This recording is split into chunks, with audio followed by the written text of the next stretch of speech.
अच्छा कर ले होलियाड़े दुकान में चल।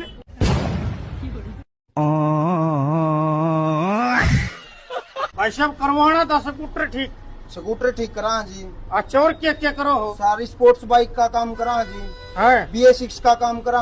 आहो गाड़ी अपडेट भी करी जाती है, जैसे कि अब नई कंप्यूटर वाली गाड़ी आ रही है, कहते हैं मिस्त्री की कंपनी में लेके जाओ, उन गाड़ियों का भी काम यहाँ करा जाता है जी। अच्छा। कोई कस्टमर उलझ जावे उनका भी सोल्यूशन सारा निकाला जाता है जी। और तुम्हारी वीडियो देख के होगा फ्री सर्विस है, फ्री कति फ्री। और तेल पानी तेल पानी अपनी दुकान पर भी रखा है और बाहर से लेकर होगा, जब भी फ्री सर्विस है, तारा नाम लेकर होगा तो।